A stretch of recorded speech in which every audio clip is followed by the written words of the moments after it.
Good morning student. चलिए देखते हैं आज हमें कहाँ से पढ़ना है। कुसंग का ज्वर सबसे भयानक होता है। लेखक कहता है कुसंग का जो ज्वर होता है वह सबसे भयानक होता है। यह केवल नीति और सद्वृत्ति का ही नाश नहीं करता। लेखक कहता है यह केवल नीति और अच्छे गुणों का ही नाश नहीं करता बल्कि बुद्धि को भी भ्रष्ट करता है, यानी बुद्धि को भी क्षय करता है। किसी युवा पुरुष की संगत यदि बुरी होगी तो वह उसके पैरों में बधी चक्की के समान होगी। लेखक कहता है कि यदि किसी युवा पुरुष की संगति बुरी होगी तो वह उसके पैरों में बधी चक्की के समान होगी, जो उसे दिन दिन अवनति के गड्ढे में गिराती जाएगी, और यदि अच्छी होगी तो सहारा देने वाली बाहु के समान होगी, जो उसे निरंतर यानी लगातार उन्नति की ओर उठाती जाएगी। लेखक कहता है कि यदि वह अच्छे व्यक्तियों का साथ करता है, उसकी संगति अच्छी होती है, तो वह जो है सहारा देने वाली बाहु के समान होती है, जो उसे लगातार उन्नति की ओर ले जाती है। अर्थात आचार्य रामचंद्र शुक्ल ने इन पंक्तियों का यह अर्थ बताया है कि जो है कुसंगति का जो ज्वर होता है, कुसंगति का ज्वर बहुत ही भयानक होता है।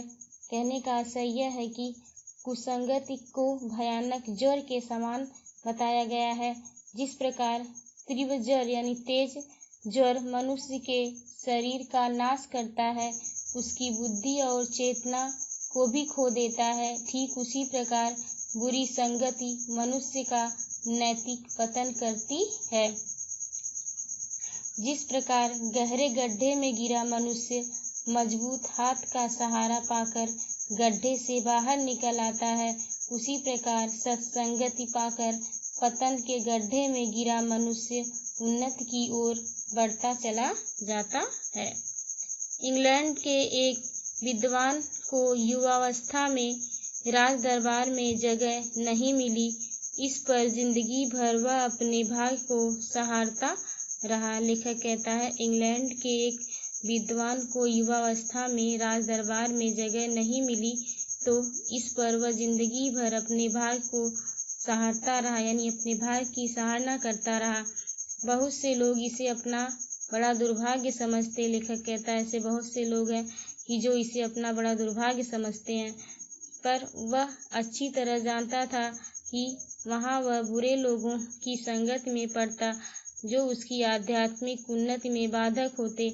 बहुत से लोग ऐसे होते हैं जिनके घड़ी भर के साथ से भी बुद्धि भ्रष्ट हो जाती है।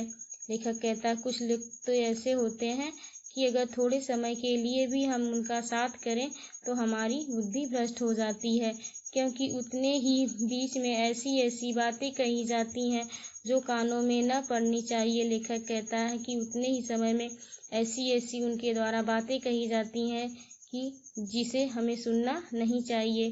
चित्त पर ऐसे प्रभाव पड़ते हैं, करें उन बातों का जो हमारे हृदय पर ऐसे प्रभाव पड़ते हैं कि उससे हमारी पवित्रता नाश हो जाती है, जिससे उसकी पवित्रता का नाश होता है। लेखक कहता है कि उनकी बातों का हमारे चित्त पर ऐसा असर पड़ता है कि जिससे हमारी पवित्रता नाश हो जाती है। बुराई अटल का भाव धारण करके बैठती है। बुरी बातें हमारी धारणा में बहुत दिनों तक टिकती हैं। लेखक कहता है कि जो बुरी बातें हैं वो जल्दी नहीं भूलती, हम बुरी बातों को जल्दी नहीं भुला पाते हैं।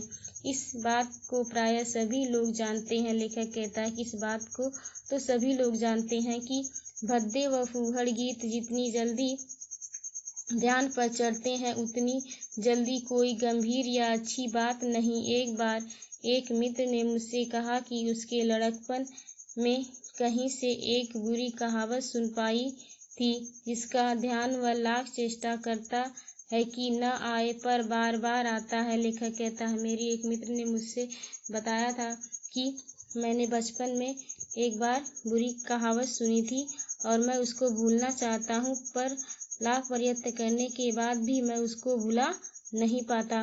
जिन भावनाओं को हम दूर रखना चाहते हैं, जिन बातों को हम याद करना नहीं चाहते हैं, वे बार बार हृदय में उठती हैं। लेखक कहता है कि जिन बातों को हम भुलाना चाहते हैं वो नहीं भूलती बल्कि बार बार याद आती हैं। और बेधती हैं। अतः तुम पूरी चौकसी रखो, ऐसे लोगों को कभी साथी न